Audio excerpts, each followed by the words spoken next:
Hey everyone, I am Mike Settele, and in this video, I'm going to review the official SAT study guide and hopefully answer for you this question, should you even buy it?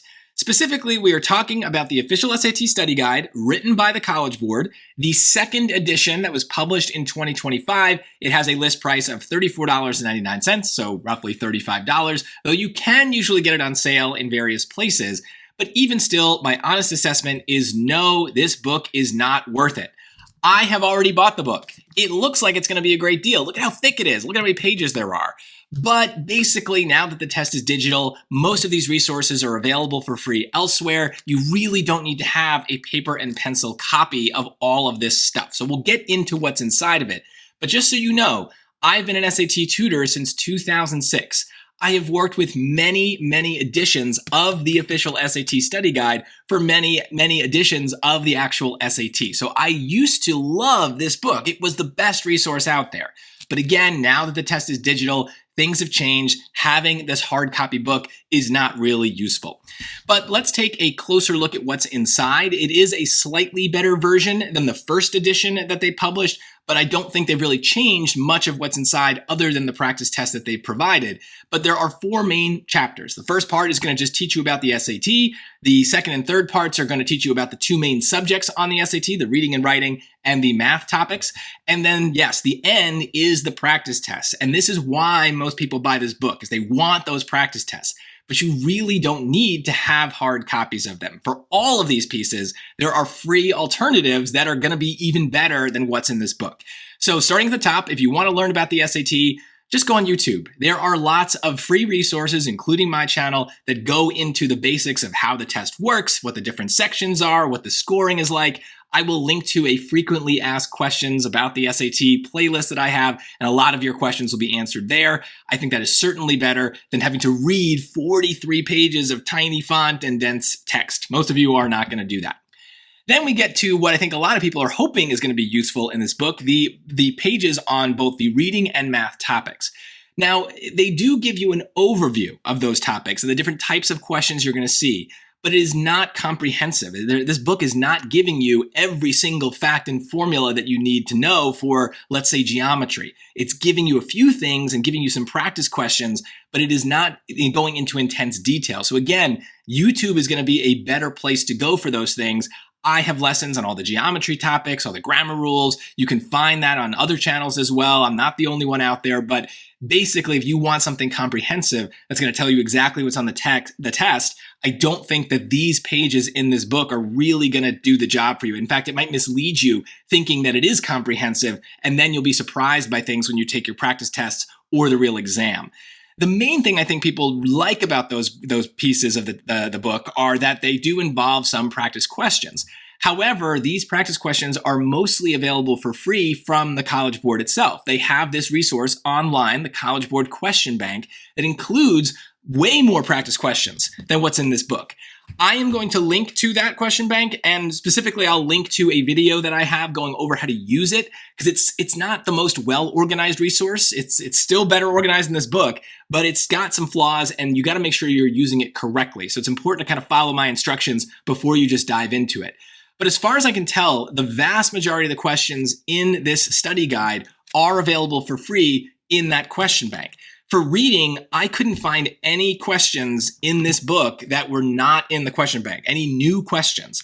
For math, I did find some new questions, but I don't think it really matters. I didn't check every single one to know for sure exactly what the proportions are, but I didn't see anything that surprised me. I don't think there's anything in this book that's not also in the question bank or in the practice test. So there's no kind of like secret topic that they're hiding and only is available in this book. Everything is going to be somewhere else. So you can get for free all of the questions that are in here for the most part on this College Board Question Bank website. And the same is true of the practice tests. Yes, there are 825 pages of practice tests in this book, but all of those practice tests are available for free in the College Board's Blue Book app. And that's where you should be taking practice tests anyway. The real SAT is digital now. You don't need this paper and pencil version. And so there is no difference between these versions and those. The only thing that makes it different is here in the book, you've got to navigate the very complicated adaptive testing component of the digital SAT, whereas when you take it digitally, the computer program solves it all for you. In fact, this little quote here is very important. This is from the page right before the practice tests in this book. This is the College Board's instructions. It says, "We, the College Board, strongly recommend that you take these tests digitally in the Blue Book testing application." Now, these are instructions that I know most teenagers are not going to read because you just want to dive in and get to work, but they're really important. They're basically telling you that these 825 pages that you just paid $35 for don't matter. You shouldn't be using them. And I agree with this advice. You should not be taking a digital test in a paper and pencil format. It is much better to experience it in the Blue Book app, which is the exact same app you're going to use to take the actual SAT. This has just got different formats. It involves both modules, so you have to kind of pick and choose which one to do, the easy or the hard module. And plus, the scoring tables that they have are not accurate because the digital SAT is scored in a very complex way that the computer can take care of, but that a simple chart really cannot. So I think if you take the practice tests in this book, you're actually going to do worse. You're hurting your prep because it is a confusing way. You're not getting accurate results for your practice test. So you're much better off doing them digitally in the College Board's Blue Book app. Now, this kind of leads me to maybe a broader review of the College Board's resources. And so I don't want to completely badmouth them because when it comes to writing questions, they're the best, 5 out of 5 stars. The reason is that they're also the ones writing the real SAT. So of course, the College Board's practice questions are going to be the best quality. They are often questions that were once on SATs and have been retired. So if you're looking for questions that simulate the real SAT experience, the questions in this book, or even better, the questions in all those free resources I just showed you, those are going to be the best ones to do. The problem comes when we are trying to organize those questions.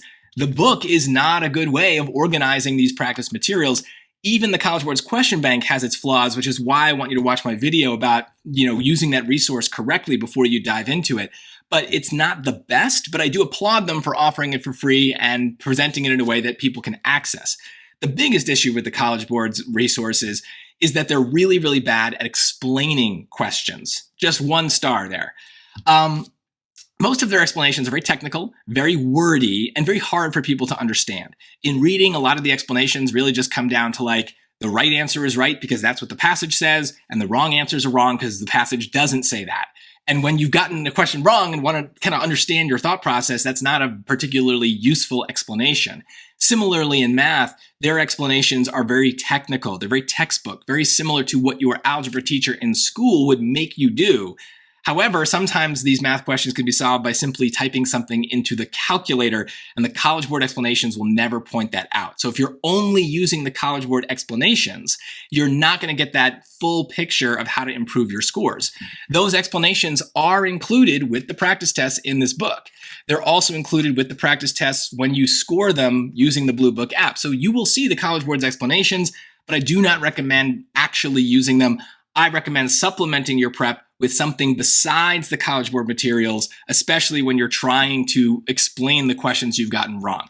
My channel is a great place to start with that. I have a video explanation of literally every question from the official practice test, so that is going to be much easier to understand and to watch someone solve it instead of reading a long paragraph. Plus, I have other resources on my website, including a way to search the question bank and find explanation videos that I have of different questions in the question bank.